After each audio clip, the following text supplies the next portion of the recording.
Cowgirl Kind is a beef tallow skincare business based on high quality, small batches made with care and intention. All ingredients are carefully and thoughtfully sourced for the highest quality. It is an incredibly effective product. Cowgirl Kind is locally owned and handmade by Melinda Kirkby. Visit cowgirlkind.com.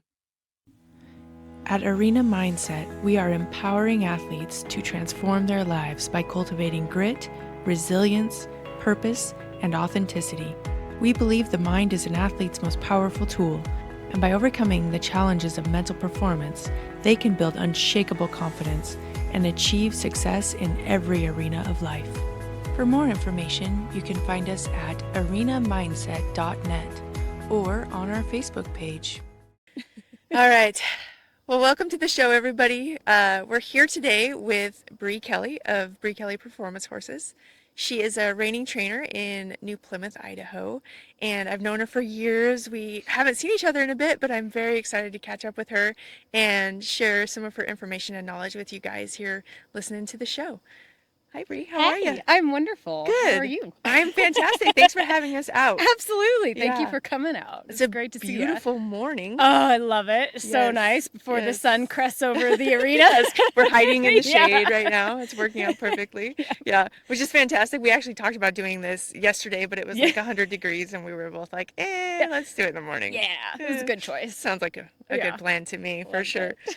Well, we appreciate you having us out here. I know you're getting ready to head to a show later today, so this was a time crunch for you, and Yeah. I know that that's stressful, so I appreciate you making time for us. Absolutely. My Yeah. pleasure. So where are you guys headed to? We're going up to Wenatchee, Washington, my old stomping grounds. We used to go show there all the time when I was working for Darren. And I haven't been up there in a couple years, so it'll be kind of fun, a little nostalgic almost. Yeah. But we're going to go up there in school and getting ready to go to the high roller after that. So Nice. yeah, fun Nice. stuff.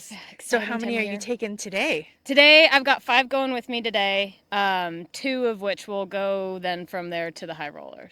Nice. So, a couple non-pro horses, couple open horses that are just kind of getting ready, but not quite ready to go to a big show. And then my 2 that I'm going to take, they're both open derby horses for me at the high roller. So super Awesome. excited about those guys. Awesome. fun. So they're at the South Point in Vegas. Yep. Such Yep. a nice facility. Oh, it's the best. Yeah. It's the best. Been going there for a long time, kind of like a second home. You know, you know all the shortcuts and all the restaurants. Are very familiar with the menus. Right.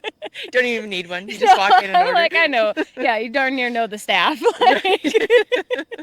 Yeah. It's so nice having such a great facility like that available to us, though. Oh, it's especially fantastic. Somewhat close to home. Yeah. It's not a multi-day to get down there. You know, you can get down there and just settle in, and you know where everything's at, and everything is right there. It's so nice. We're so lucky to have a facility like that. Between that and the horse park in Nampa, I mean, it's hard to beat this area. It really is. Yeah. It's a really good area. Maybe Texas, but you know. Then you have humidity. Yeah, and bugs and all the Yeah. things. And So we just have dry heat and forest fires. yeah, it's fine. Yeah. So, you're heading out and you're loading up. So how many non-pros are you taking with you today? Today, this one's actually going to be a really light load of non-pros because I'm mostly going to this show just to do some schooling.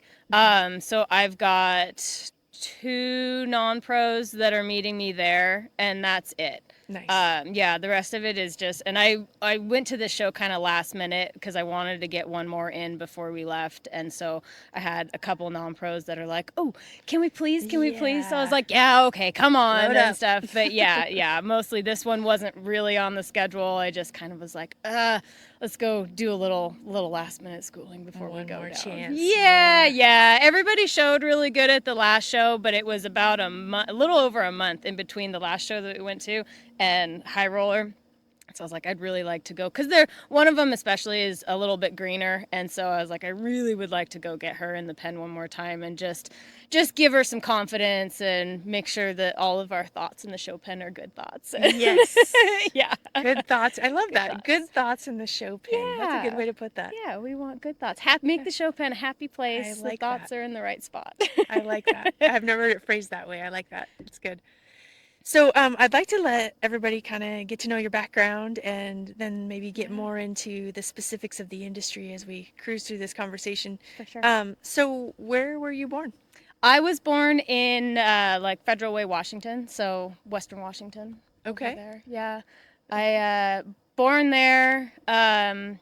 Like horse-wise, I started doing super formal horseback riding lessons when I was a kid. My Okay. parents were not into horses at all in any way, shape, or form.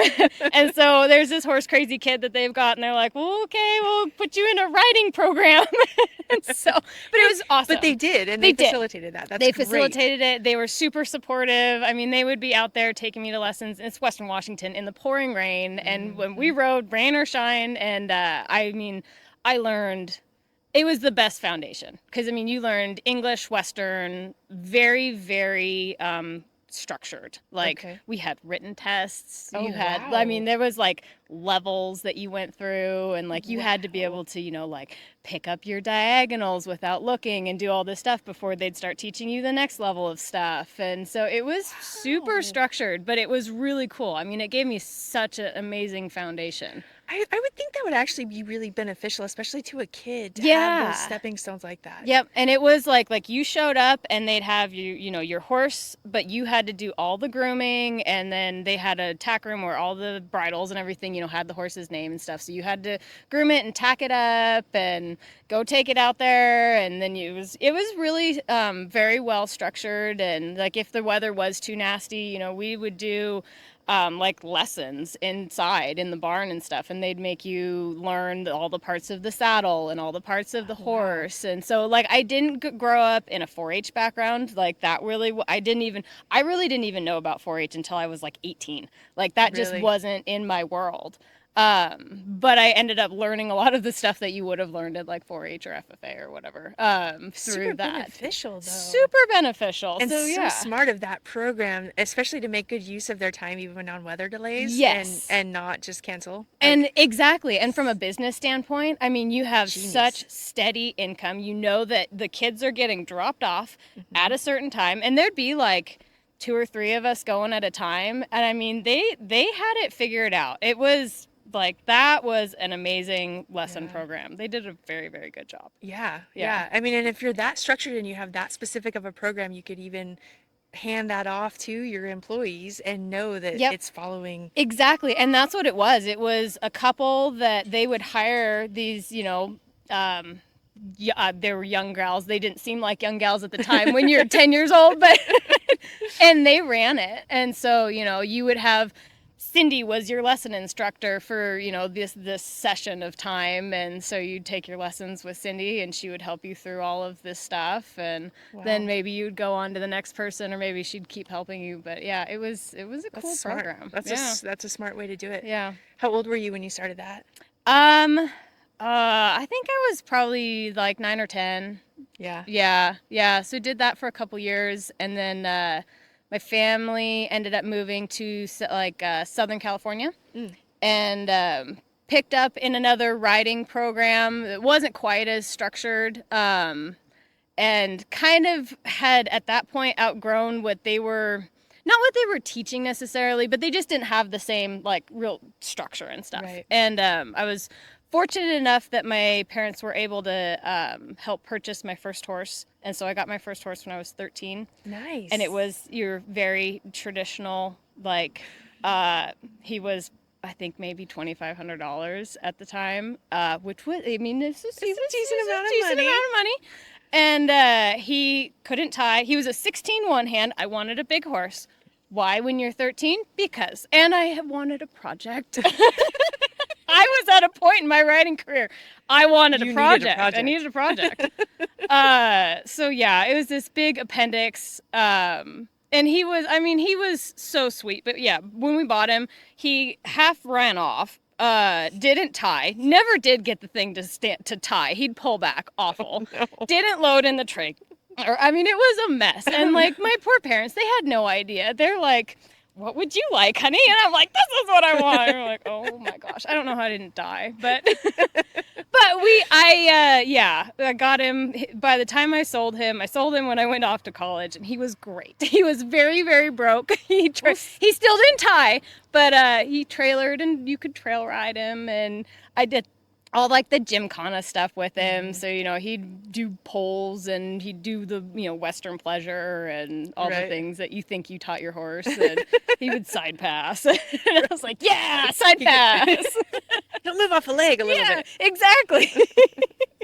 But that was my first horse. So That's awesome yeah. though. But I think everybody needs that. Oh, Like, absolutely. yeah. Absolutely. He was Yeah. a lot of fun. and honestly, the fact that he had some quirks and you were able to handle it was probably It was great. a good thing in the Oh, long I run. learned so much. Yeah. And then so so I got this horse and I was at this kind of boarding place and found another boarding place that was closer to where my parents were living at the time. And because I could ride my bike there after school, which was awesome. Nice. And Yeah. so I lived at the barn. But this place that I went to, a guy owned it named Frank Roberts. He was awesome. Super, super instrumental in like my growth as a horse person. Awesome.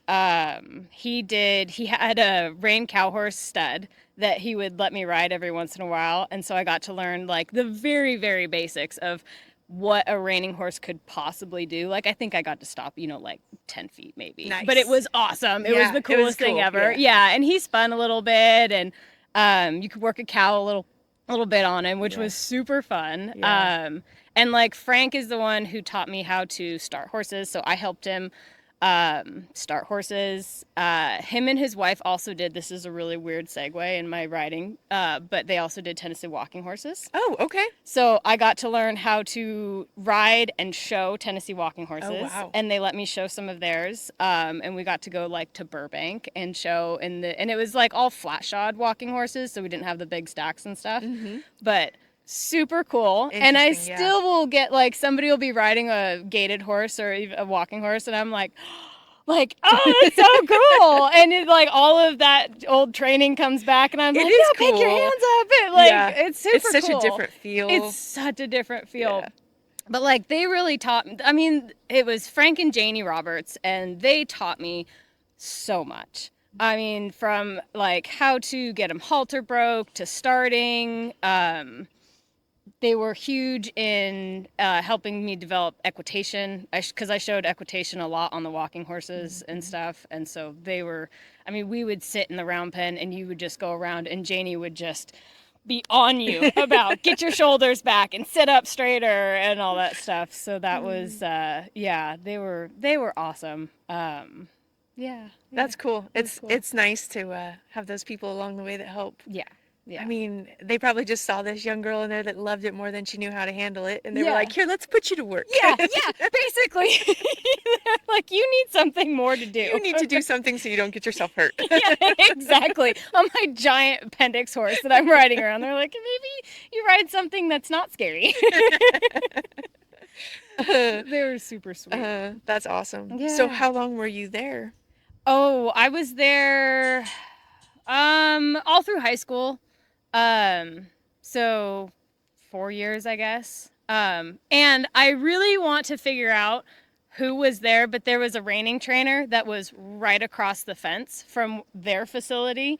And I just remember like we'd go over there and they'd be like icing legs and stuff. And that was such a different world. like, I had, "What are yeah, they I had doing?" no idea what they were doing and stuff. So it's kind of funny looking back on it, how like I was right on the edge of being there and it just didn't ever end up happening until quite a bit You later. just had to cross the fence. I and you never know. did. Yeah, I didn't go across the fence.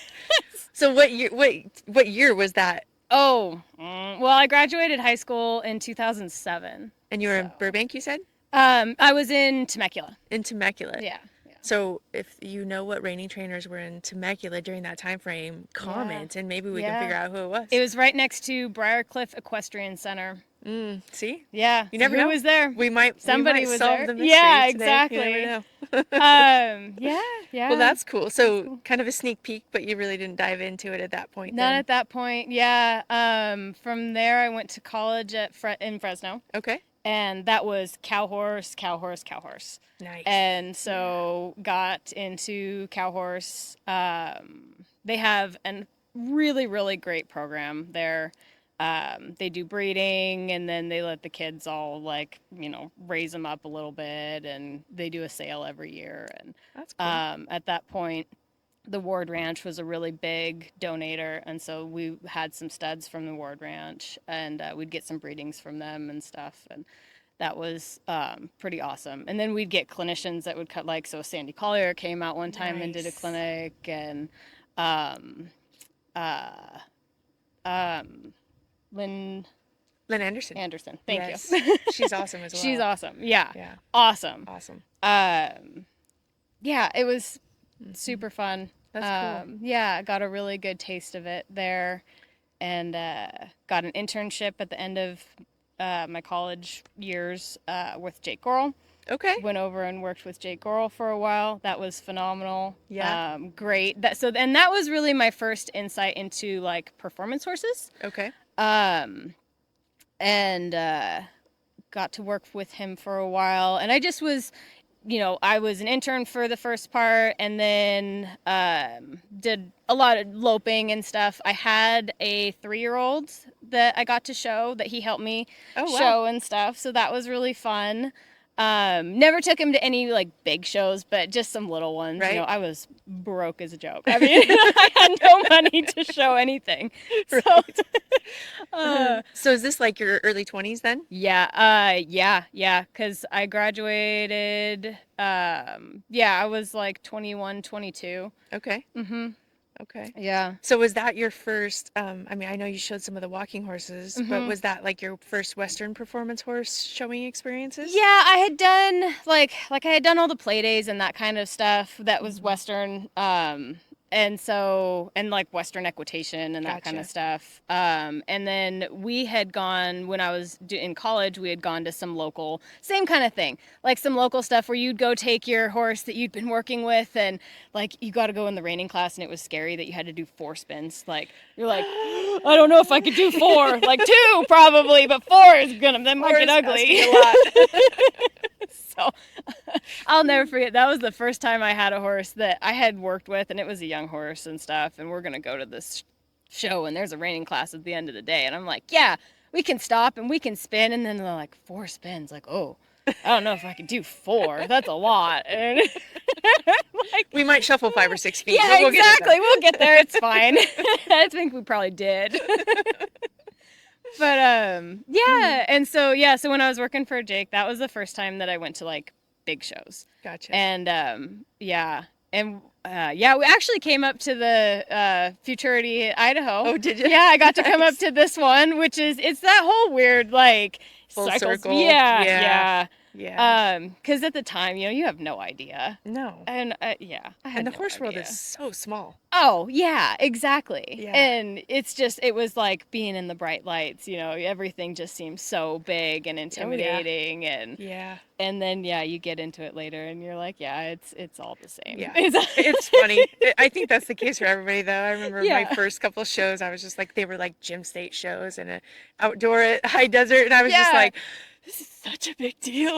And now I'm like, well, that wasn't that big a deal, Yeah. but it sure felt like It one. felt like it. Yeah, exactly. Yeah. But yeah, and that's where I try and tell non-pros, just go. Just go. You gotta go. Yeah. And go to the big ones, even if you're not ready. Just go.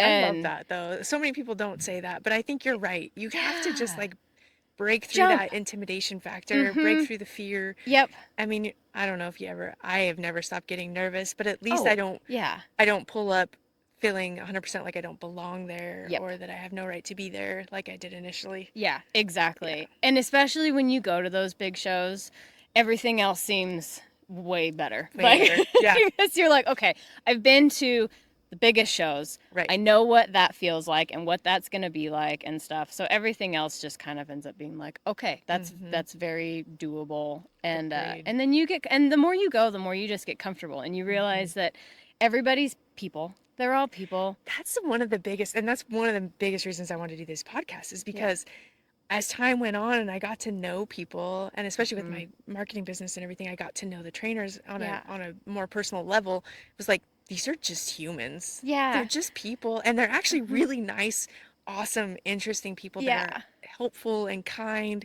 And I think as soon as all of that clicked with me, Mm-hmm. so much of that anxiety went away. Yeah, absolutely. Yeah. Yeah. And it's the same even like for judges and stuff. If you talk to judges, they are on your side. Yes. They're not trying to find something that you did wrong. Like they want to give you credit. Yes. And they're genuinely happy when people do well and they Yes. try hard. And most of them are horse trainers and they've been exhibitors if they're not still exhibitors. Right. Like they know how it goes and they want to see you be successful. Right. So people get so intimidated about going in front of a judge. I'm like, that judge is on your side. Yeah. They really are. I mean, they're not going to give you credit if it's not credit worthy, but Right. they want to see you try. They want to Yes. see you go do well. For sure. So.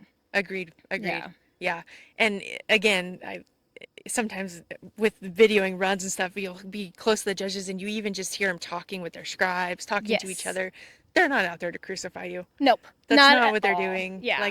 Yeah. And that's another thing. If you ever get the chance to scribe, especially at like a small show, if you've never done it, go scribe. And like, you will learn so much about. Talk about a hard job. Oh, super. Especially in the yes. cow horse. Have you ever tried to scribe a fence run? No. Holy crap. I was like, yeah, I would fail miserably. It was so hard. I just took a judging course and was trying to Yeah. terrible, difficult. But I agree with you. Yes. Even if you don't scribe at a show, go take a judge's course. Yes. Absolutely. Go find a way to have that different perspective. Mm-hmm. If you know somebody that judges, or if you're at a show and there's another person there that does judge on a regular basis, talk to them, Yes. ask them questions. Yep. If you go to people and you're polite and you're respectful of their time and you ask questions, they typically want to answer them for you. Yeah. And especially like judges, if you think about it, they're passionate about what they're doing. Yeah. And anybody that's passionate about what they're doing, if you genuinely have interest in what they're doing and what their opinion is, they're going to want to talk to you and tell you about it because they're excited about it. Yes, absolutely. Right. Yeah. I find that all the time with trainers, judges, like all of it. Yeah. Yeah, if you're respectful and polite of their time and you handle it appropriately, they want to help you. Yes, absolutely. Yeah. Absolutely. Yeah. Well, so you're sorry, we got sidetracked. Wow, that's okay though. That's what this is about. We get sidetracked a lot. So you're with Jake Gorel. Yeah. So you're loping for him, probably cleaning stalls. Yep. Oh yeah. Doing all Yeah. that entry level. Yep, living good in for a you fifth stuff. wheel trailer. I mean, Yeah. yeah, it was Yeah. the full experience. And that's Love what it. I tell some people that have come and worked for me. I was like, this is not a glamorous job and No. it doesn't matter. Like, but it's worth it if you work It's for it. the reality Like, of the yeah. job. Yeah. If you sign up exactly. to go into this career, you're gonna have to pay your dues. Yep, absolutely. And it really does. I mean, even, at the point I'm at, I still clean stalls and Yeah. like you go to a show and you pitch in, you do everything. Like, and so you never get to a point where you're like, oh, well, I'm, up here, so I'm not going to do that. Like, no, you still do all the things. Maybe you don't do it all every day, but you still do You all still the do everything. things. Yeah. Yeah. 100%. Someday your stall cleaner's gonna call in sick or Yeah, something. exactly. Like, you're gonna have to do it. You're like, well, today I'm the stall cleaner. Yeah, exactly. Exactly. So, is there some memorable things that you learned from Jake and from that experience? Oh man. So many things. Just your relationships with people.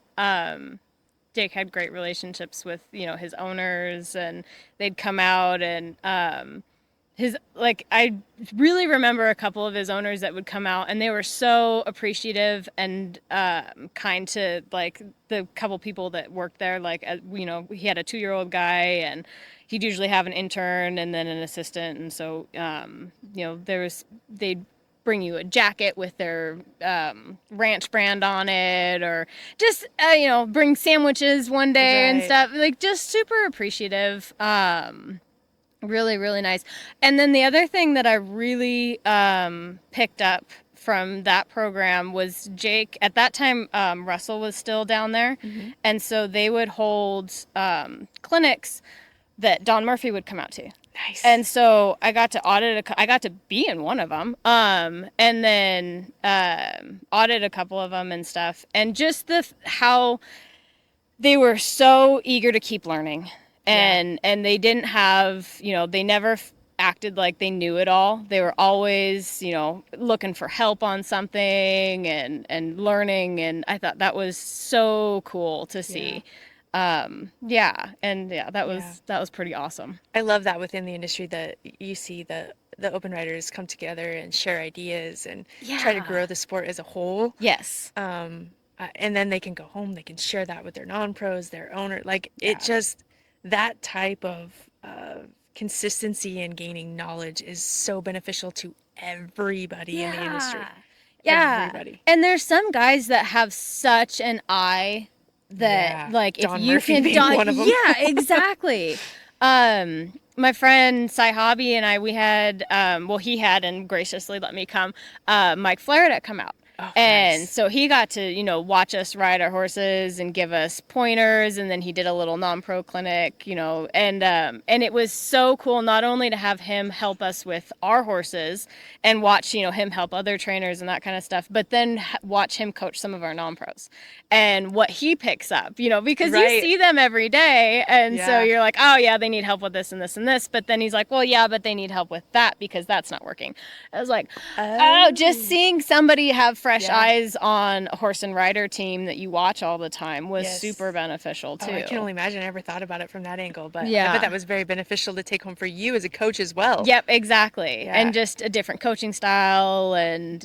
and you always pick up different, little phrases that they'll use that seem to really help somebody, or a drill or something like that. Right. So yeah, That's yeah, awesome. just that constant learning. Just keep Yeah. learning. I mean, because you never know everything, Oh, and there's heck always a no. different way to approach something, and Mhm. maybe a better way for a different horse, or they help you remind you of something you used to do 10 years ago and stuff. So yeah. So how long were you at Jake's? Um, I was at Jake's. Oh gosh, I think I did. The internship was like 6 months, and then it was another 6 months, year, something like that. So not a super long time. Yeah. And I was in that like I don't really know what I want to do with my life stage. So the guy that was working there at the time, he was the 2-year-old guy. He had done a summer in Wyoming, like working for a dude ranch. Okay. And he would just rave about how much fun it was and like what a great experience it was and stuff. So I was like, I want to do that. So Go give it a shot. So that's what I did. I went to Wyoming, and I was love a it. Wrangler trail guide in the Gros Ventre. Ooh. Yeah, I know. It sounds so fancy. It's just way back in the woods outside of like Grand Teton National Park, Jackson Hole. Beautiful, Yeah. beautiful. Yeah. Yeah. It was gorgeous. And it really was. I have since also told anybody that if you get the chance to do it, you probably should. Yeah. Yeah. Insanely cool experience. And yeah, and the ranch that I had gone and worked at, they actually had a really big pull from Europe. So a lot of European customers, and same thing, small world. One of the families that came, they didn't speak very much English. And somehow, I don't even know how they were like showing me their horses. And I was like, oh, these are like reiners. And they're like, yeah. And then, like, basically all we could communicate to was the names of these horses, like Poco Bueno and stuff.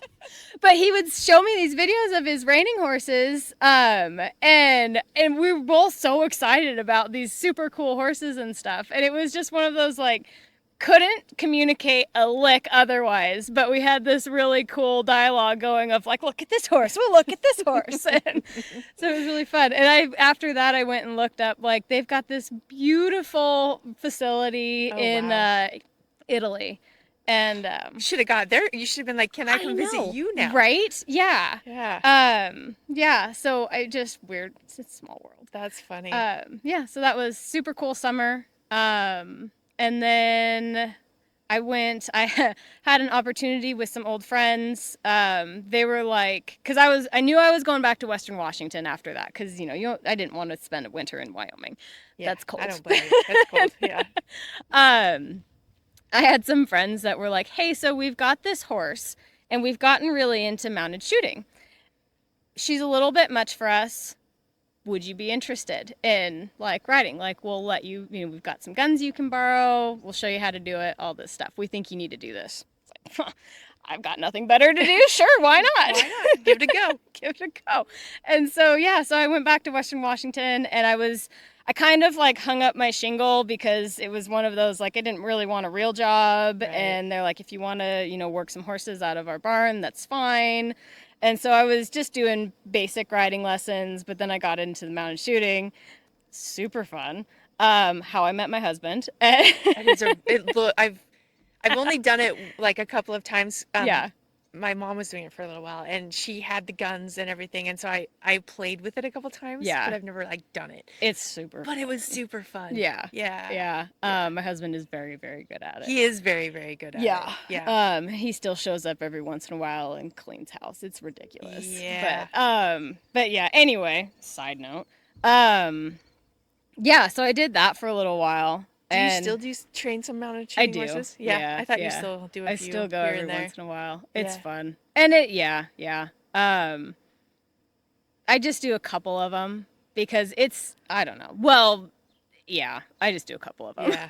It's just you have a lot going on. I have a lot going on. Yeah. Yeah, you can't be everywhere. I can't be No. gone every weekend, and to go to all the shoots and to try and go to all the rating shows and stuff, you'd be gone. You'd never be home, and then nothing gets trained. And Yeah, exactly. All you're doing is showing and never training. Yeah, That doesn't work. exactly. It doesn't work That so doesn't great. work. Yeah. So yeah, I did that for a little bit, and So at that time's when you hung out your shingle then. it is, yeah. So Yeah. I kind of went back, and I decided that that's what I was gonna do, because why not? So in that early time, was it strictly mounted shooting, or did you take whatever you could I get? took whatever I could get. It was everything. It was a lot of I've always done a lot of lessons and like helped a lot of people. And so it was a lot of helping people with their horses more than it was just straight horse training. I wasn't doing a lot of like problem horses or breaking colts and stuff like that. It was a lot more, Sally had this horse that she couldn't get to lope on the right lead, and so I would ride the horse a little bit and then help her with getting that horse to do what she wanted, or teach her how to teach it to stop, or Gotcha. that kind of stuff. And then I did quite a few like mounted shooting lessons, because there just wasn't anybody in the area that was really doing it that could help, and a lot of what they needed was just help riding their horses. Yeah. And so I did a lot of that. And then I would go to the mounted shooting stuff. And when I was doing it, I was going pretty much like it was every weekend or every other Really? weekend you were gone during the summer. It was a lot. Yeah, I traveled a lot for that. And at that time, that was awesome. It was fun. It's funny, I didn't realize that schedule was that strong. It's like it gets super addictive. It's crazy. And then you have Looks like FOMO so like much you fun. wouldn't believe, I because bet. it's like, and it's like you get this really strong kind of family dynamic going. And so it's like, well, all your friends and stuff went to that shoot, so you got to go. Like, you Right. can't miss Just be that. at home with nobody to hang out with. Right? And so, yeah, you dump everything. Like, you have no other life and no money, and you just go to Just go. shoots. As much as you can go. Yeah. But it was fun, and it like that was when I started going to Vegas and stuff. I offered me a lot of opportunities to travel, which I really, really enjoyed. I got to see a lot of different parts of the country through mounted shooting, and meet a lot of really cool people. I bet. So It seems like it'd be a fun community of people. very fun. Yeah, Yeah. very fun. And I mean, it's like there's no night schooling or anything. So you go do your thing, and then you go hang out all evening. dinner and and, yeah, it's very social. Yeah. It's a lot of fun. Yeah. Yeah. It looked like it'd be a good time. Yeah. And that's where you met Dan, your That's husband. where I met my husband. Yeah, we met through mounted shooting. We did the long distance thing for quite a while. Oh, really? Where was he living? He was living in here? Oregon. No, Oh. yeah, he was living in Oregon at the time, in Boardman. Okay. And yeah, so it was like I said, we were at shoots almost every weekend, so we'd see each other every weekend. And then just did the long distance thing for a long time, and Yeah. eventually decided. How old were you when you guys got together? It was 2013 when we started dating. Nice. So yeah. Nice. Yeah. You've been together a while We've then. been together for a little bit. Yeah. Yeah. So when did you guys decide to no longer go long distance and come together? Oh, so I moved down to Oregon for a little bit because I was gonna, like, we're gonna do this. Yeah. And then it wasn't great. Because I didn't really have a job down there and stuff, and it just wasn't working. And so I ended up moving back up to Washington, and and part of it was because Dan was like, "I'm never getting married," and I'm like, "Well, fine." So Fine there then. you go. I'm There's my moving on. personal spiel. There you go. And then he decided he was getting married, so he ended up moving back up to Washington. Yeah. And so yeah, He realized what he was losing. Yeah. He changed his mind real quick on that one. Yeah. I was like, I'm not moving back down there. So Yeah. you're I tried that once. Going, it's your turn. Yeah, it's your turn. Yeah, so he moved up to Washington. Nice. And at that point I had started working for Darren, that's a whole Stanzik.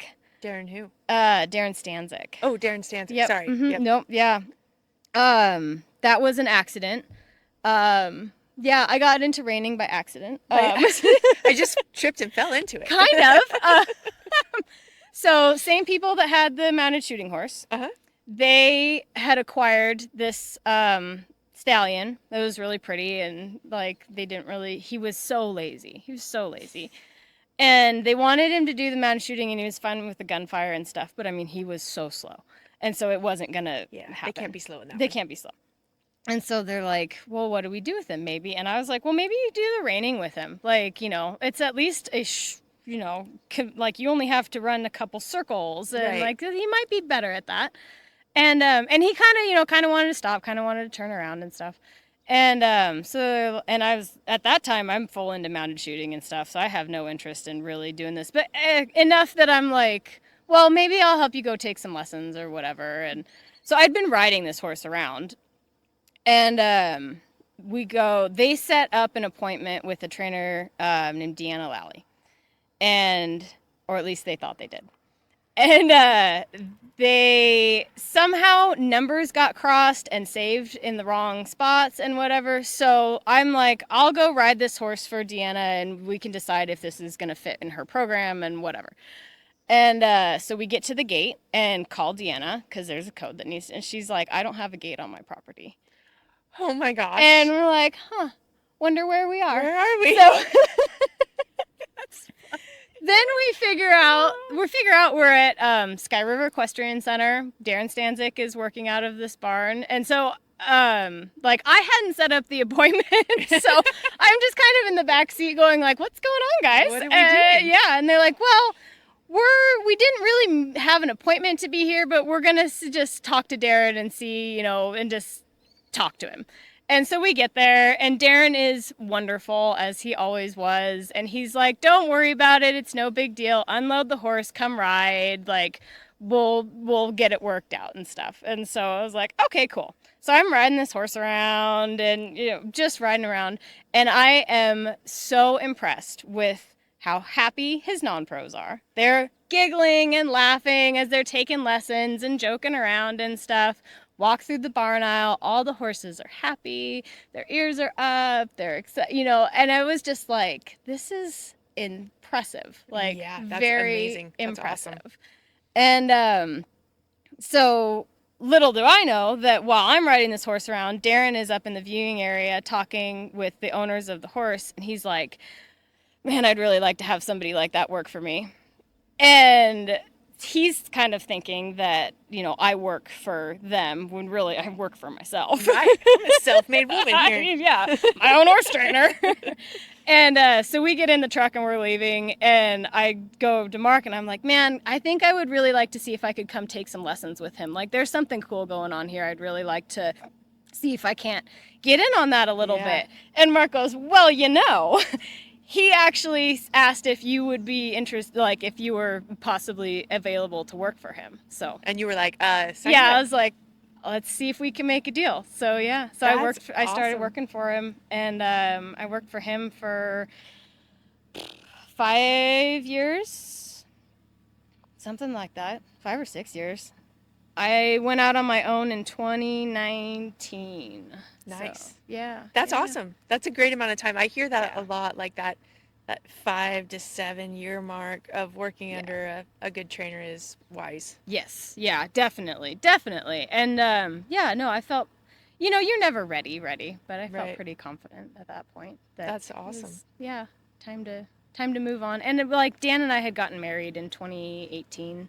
So, it was kind of at that point in your life where you're like, I don't know how much longer I can, it's time to grow up a little bit. Right. Um Settle down. yeah, Yeah. exactly. And at that point Dan's family was down here, so we landed here.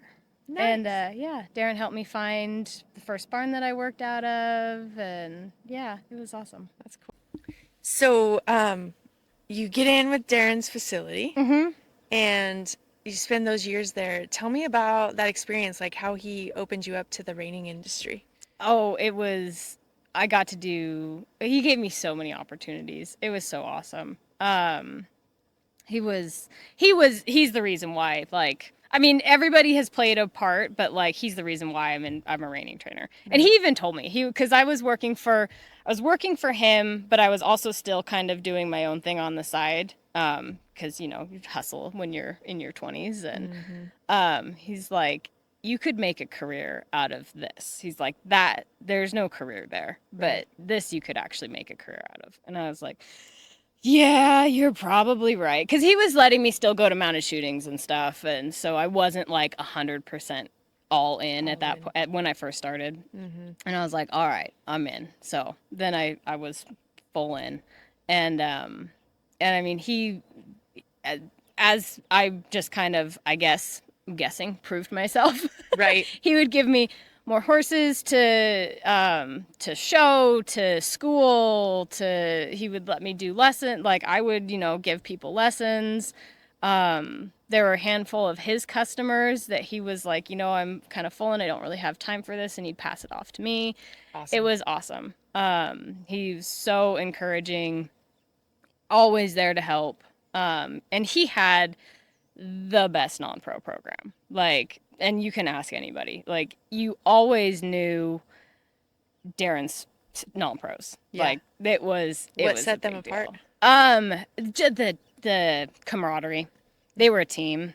And I mean, like, if one of them was showing in the arena, there were 20 non-pros at the back gate cheering him on. It That's was cool. just such a team, and everybody just was so supportive of each other. It was really, really cool. Like, I have pictures I mean, we had 25 non-pros at a show, and everybody is, hanging out, laughing, having a good time, cheering each other on, and they won too. It wasn't like, it was just everybody Like was nobody was having a taking good it time. serious. Yeah. Yeah, Yeah. like we did well. Like one of the years we took two non-pros to Oklahoma to do rookie of the year. I think they both ended up in the top 10. Wow. I mean, it was cool. And even at the time, I don't think I truly appreciated what he was getting done. Like, I understood the camaraderie side of it and stuff, but then you go and look back on, what some of the non-pros had won and how well they had done at some of these shows and stuff. And at the time, it was kind of the norm. Like, it wasn't expected, but you just like, yeah, we won stuff. Like, Right. no big deal. And Yeah. then when you kind of get outside of it, you're like, that's hard. That's really hard. That's Yeah. there's a lot of competition there. That's not easy to do. And Yeah. yeah, he got it done. It was pretty cool. What do you attribute that to? How do you think he facilitated that? Not only Ah, success, but also success with happiness. I think he did a couple things. He was really good at matching people with horses. And so he'd really work to try and get people on good horses, good broke horses that knew their job. Um, and then he just didn't, he ran a tight ship as far as making sure that he just didn't put up with any drama. Mm-hmm. Like, it was expected that you were going to be supportive and going to be a good team player. He was a great coach. Right. And so if you didn't fit into that and were causing problems and stuff, you weren't in the program anymore. Right. And yeah, so and I know we had some conversations about stuff like that. Like it takes one person Oh, yeah. to ruin it, and For sure. don't let it happen, you know. And it's always hard to let somebody go, but it's not worth it. It can drag down your entire program if Yep. you're not careful. Yeah, exactly. So in his coaching style, like how did he coach his non-pros? He was very supportive, and pretty and structured. You know, everybody kind of knew what the expectation was when they were gonna ride. He did a really good job of managing people, of managing, you know, making sure that they understood what was gonna happen. You know, this is the class you're gonna school in. This is how we're gonna prepare for this class. Then we're gonna do this. Right. You know, I'm going to let you get ready with all this stuff, and then I'll get on and turn him a little bit before you go show, or Bre will get on him and go stop him a little bit or whatever. But there was always a pretty good plan. Yeah. And yeah, and so he was really good about making sure that everybody understood kind of what their plan was, so they weren't just running around all willy-nilly. Or leaving that all unsaid and then letting their anxiety build because they're not sure what's coming. Yeah, You know, yeah. I mean, I think a lot of people that are within these types of events are very structured people. Yes. And when there's that lack of structure, or there's the unknown or the figure it out yourself mentality, Yeah. that when you know, for a non-pro that's paying somebody to help them, that causes anxiety. Absolutely. Yeah. Yeah. And so, I mean, and even if, you know, the same person asked 100 times, when should I get on? 10 riders before. Right. Yeah. I mean, that can get annoying. I can understand that, but yeah. But it was like there were, you know, and you knew that at the back gate there was a cleanup kit. There was going to be somebody that would be there to help make sure that, you know, like 2 horses before you went in, you were all cleaned up and your boots were on and everything. Like you knew that those things were there to help you. Somebody was going to ask you, do you know your pattern, and make you repeat it to them. Helpful. Very helpful. I've made that mistake before. Oops. Yeah, like wait. No, that's not right. Not the right pattern. And you know, if there's scratches and that kind of stuff, you knew that there were people that were watching out and making sure that you were ready. And so I think that helped a lot. Oh, for sure. Yeah. Yeah. Serious peace of mind. Yeah, exactly. You knew that you were kind of taken care of. Like there was, you know, obviously some responsibility there. Of course. Yeah.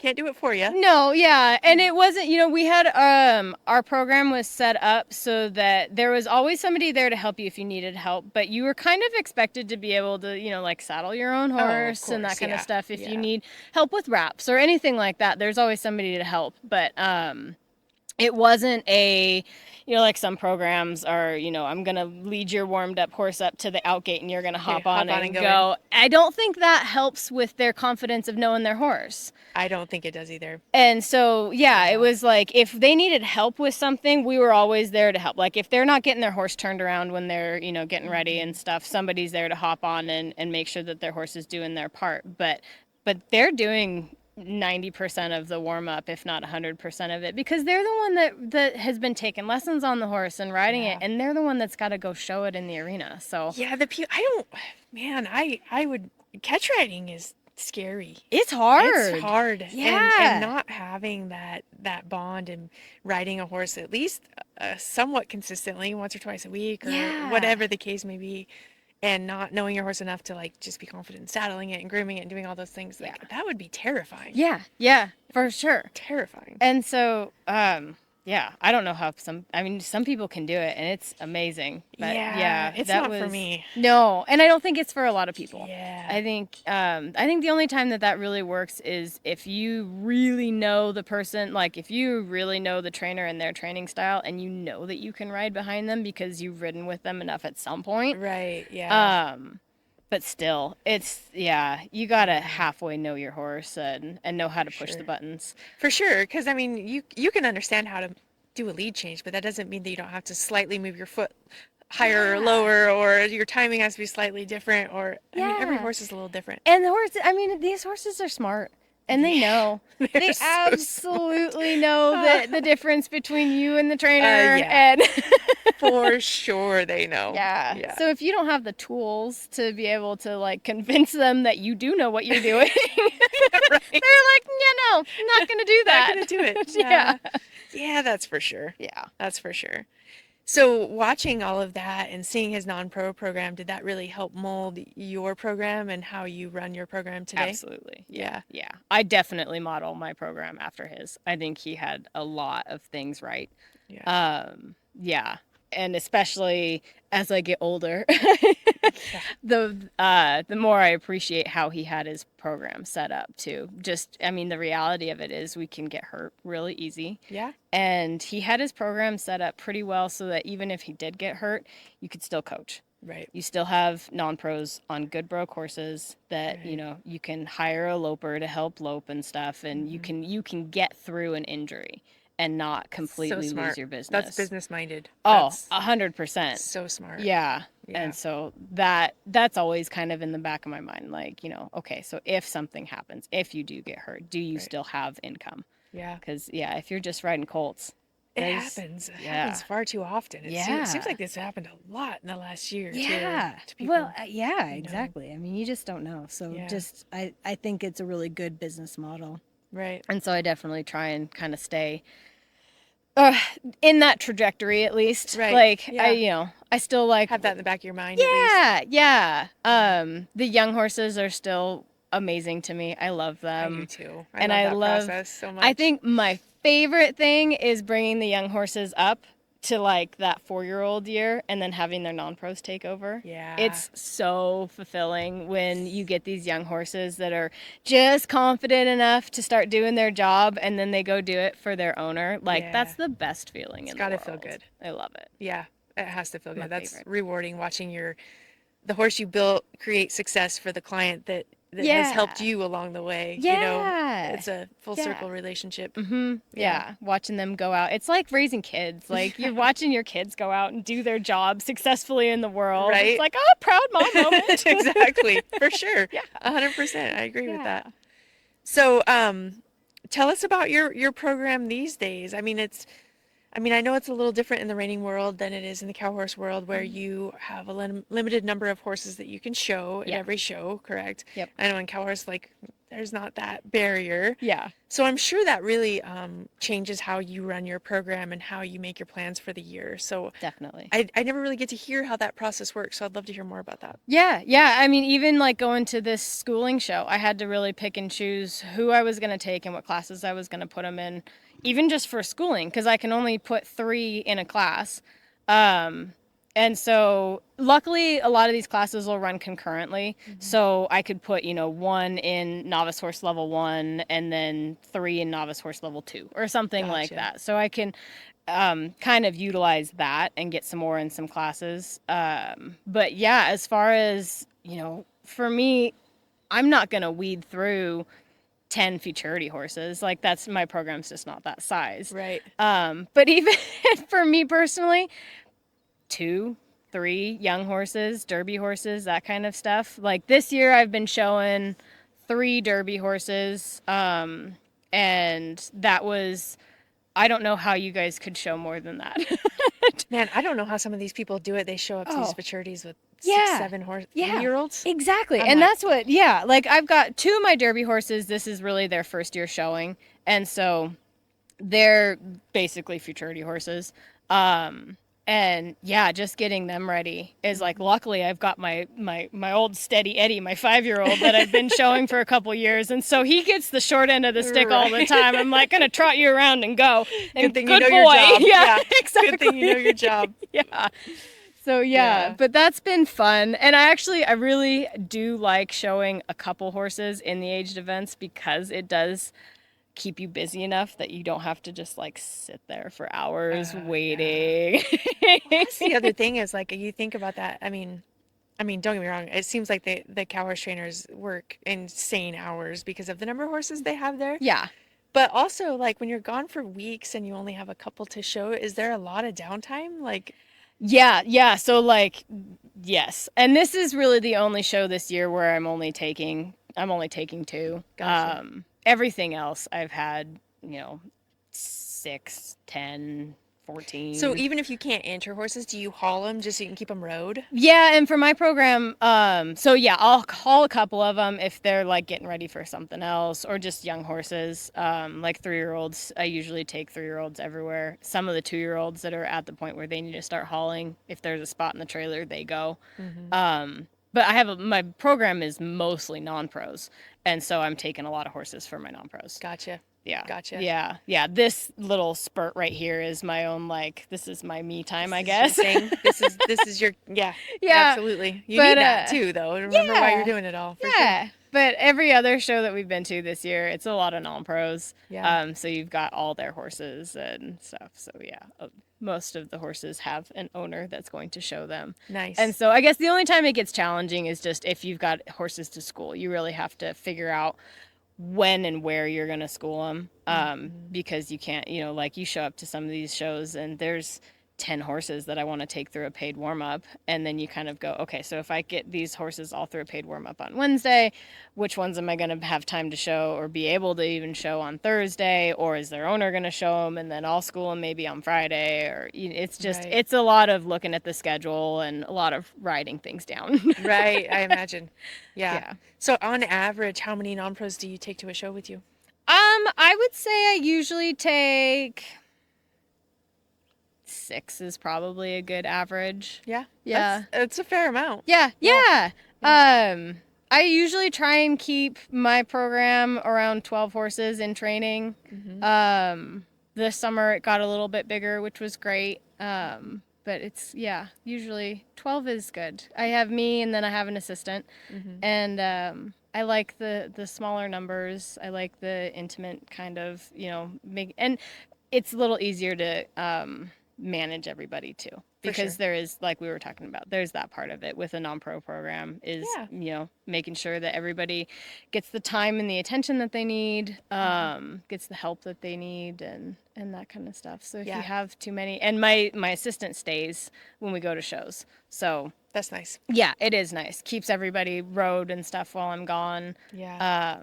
And then there's usually at least one non-pro that wants to, do some trading for some stall cleaning or something heck yeah. like that. So yeah, that's nice. yeah.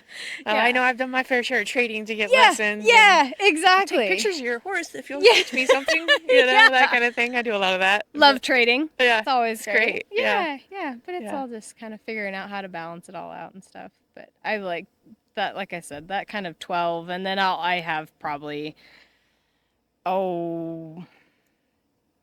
6 to 10 outside non-pro horses, and they'll kind of, filter through different shows. Everybody doesn't go to every show. Right. So, Right. Yeah. So the high roller, that's a big show. It's a big show. That's a big deal. Yeah. Yeah. Good added money. Lots of win potential there. Yeah. Good added money.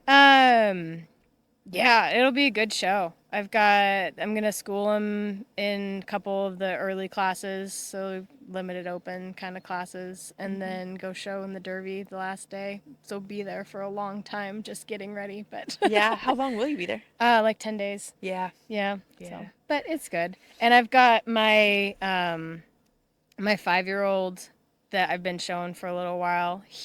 I've been doing a lot of the limited open classes with him, I'm trying to get in the top 10 for the end of the year without trying too hard. Gotcha. If that makes sense. Yep, I do. So I I've been understand that. picking up checks in the limited open, and so I'm like, ooh, I could pick up a check. I think I can get away with this. Right? Yeah. With, show schooling him, and Yeah. so I'll actually kind of show him in the limited open there, and he's at a point now where I can, show him more than once, and he stays pretty good. So, That's nice. Famous last words. You better not. Yeah, I know. He's been super consistent. Actually, you know what? He could be completely awful tomorrow, and I wouldn't even care. He's been so consistent for me this whole year. I That's just nice. love him to pieces. So That is a it's all huge good. factor in the program there. That consistency and the accountability, knowing when you walk in the show pen that you know what you have and that you can trust what you're going to get. Yeah. And then it just takes so much of that worry off. Yeah. Yeah. Yeah. That's huge. Yeah. That's Yeah. huge. Well, that's good. I'm glad you got one of those in your barn. That always feels nice. Yeah, he's Yeah. a good boy. And then I've got a couple up and comers they're gonna be right there. So Good. yeah, I'm super excited. Got Good. some good open horses coming up. So yeah, it'll be fun. You hear people talk a lot about disposition wise differences between straight reiners and cow horses. Hmm. Do you feel like there's Absolutely. legitimacy to that?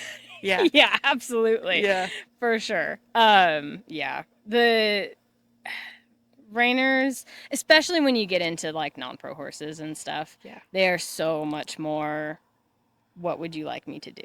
They don't have a whole lot of thoughts of like other stuff. Right. They're just there with Yeah. you, listening to you, hanging Yeah. out. And it's not that they're never naughty and you can't, I mean, you Oh, can yeah. blow them all up, but yeah, they just have that, like from the get-go, they're a lot more focused on right here. Right. And what's happening right here. Right. And then cow horses are a lot more what's going on out there. But they have to be. They have to be. They have to watch a cow. Yeah. And they have to be at a point where a cow dictates what they do.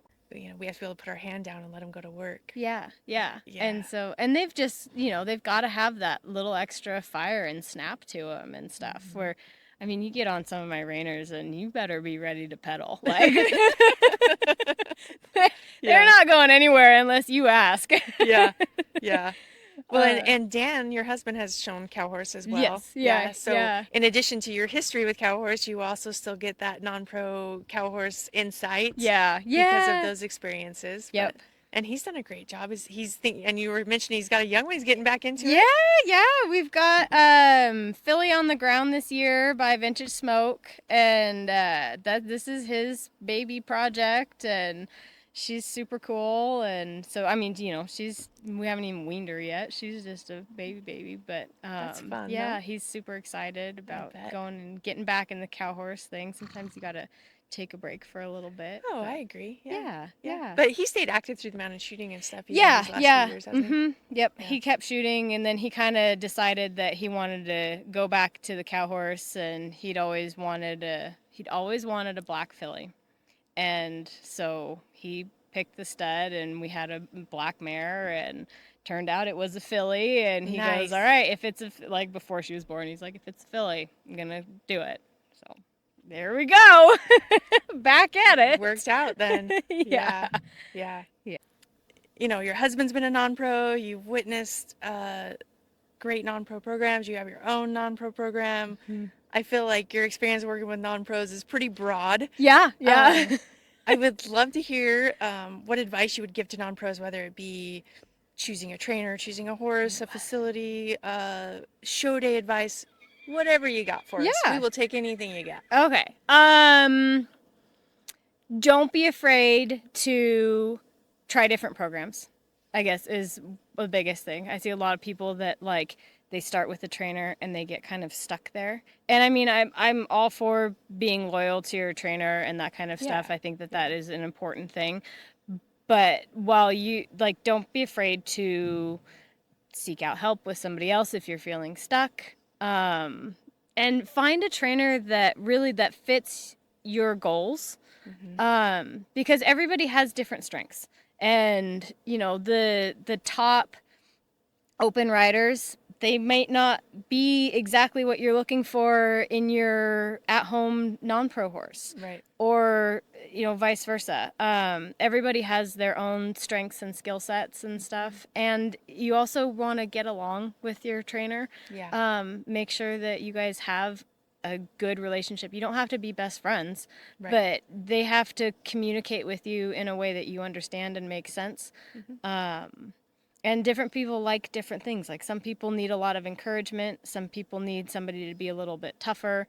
It's just like sports. They're your coach. Right. And so as a non-pro, like, you want to find a coach that fits your learning style. Right. And if you're just not getting it, then you're just going to be frustrated because they can only change and adjust so much. Right. And it's frustrating for them too as a non-pro coach. If you're looking for something that I can't give you, that's just as frustrating to me. For sure. Like, I want you to go be successful, and if that's not with me, then that's fine. But don't be afraid to find that person that really is fits your learning style. Right. I agree. Um, And it's funny you mentioned, it's like having a coach in sports, and it is the nice thing about us is we get to choose our coach, where yeah. in most of those situations you're given a coach, Yes. right? Yeah. So Yeah. use that freedom and Yeah. make those choices that will benefit you the best. Yeah, exactly. Yeah. Um, and let's see, non-pro advice.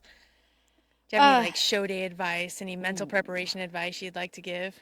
Um, Blind confidence. When Oh, you go into the show pen, it's gonna work. Figure out how to develop blind confidence that I love doesn't that. matter how many times it didn't work. That all goes away. Those memories don't exist. That never happened. You only remember the good things. And when you go run through that gate, it's going to work. I And love that. if you can visualize and convince yourself that it's going to work, 9 times out of 10, if not more than that, it'll work. Even if you had 10 bad stops Yep. in the warm-up Yep. pen, if you can tell yourself that this is going to happen, and my proof to this is if you put somebody that's never stopped on a horse, they have no idea, they have no context, and you say, go run down there and ask that horse to stop. Same thing. 9 times out of 10, the horse will drag its ass. Uh-huh. Because they have Yeah. no idea. Yep. They believe what you said, that it's going to work, and so they go ask, and it happens. Right. And their horse goes, okay, I'm going to do that. Because you don't go, oh, I got to pull them extra hard. I got to do this, I got to do that, and get all... Exhale just right, sit just right. Yeah. Just go Yeah. down there and do it. Yeah. Believe that it's going to happen. Yep. That's funny because I was just going to say the same thing to reinforce that. Like, it's so funny how often you'll see somebody that'll be like, yeah, this horse has a lead change problem. And then somebody else will go ride it and there's no lead change problem. Mm-hmm. And I've done it to myself. Oh, I yeah. mean, I am accusing myself. I've done it. And then I started to go, wow, how much of that am I actually facilitating? Like, I assume it's going to be bad. So I do all this extra stuff. Yeah. And then I just make the bad thing happen. Yeah, yeah. When you go in the show pen, blind confidence in everything you ask your horse to do, and it'll either work or it won't. But I guarantee you, if you try and safety up and Yeah. do all of this stuff that you were gonna do, it's not gonna show. And it's gonna show that you don't trust your horse. Exactly. And it's a judge sport. So Yeah. your judges are going to see that. Oh, You're not yeah. going to look like you're in there doing well, having a good time. Yep. Believe in your horse, and they're going to mark you accordingly. Yes. So that's great advice. Yeah. There you go. I like it. I like it a lot. You're Yeah. gonna have all these non-pros out there just like send it. Yeah, I love it. I'm going to give it a go this weekend and see how Yeah, it there goes. you go. Send, full send. Come on, buddy. We're doing Like, this. what's happened? My 3-year-old will be like, who are you? Yeah, exactly. I love it. No, but there is absolute validity to that. Believe that when you go in there, it's going to happen the way it's supposed to happen. Yep. And that your horse, everything you did at home is going to work. Yeah, exactly. You will give yourself the best opportunity to successfully show your horse if you do that. And if it doesn't work, it wasn't going to work anyway. No. Like, there's nothing that you could have done to make Yeah. that better. And that's showing. This is your 5 minutes to go out there and show off your horse to the best of its ability. And if it doesn't work, it doesn't work. Go Yeah. do it again somewhere else. But, like, at least give you and your horse the best opportunity to show that off. Well, it's a good opportunity to see what you really have. Yeah, exactly. And then go home and fix it if it wasn't what you wanted, Yep. Yep. Yep.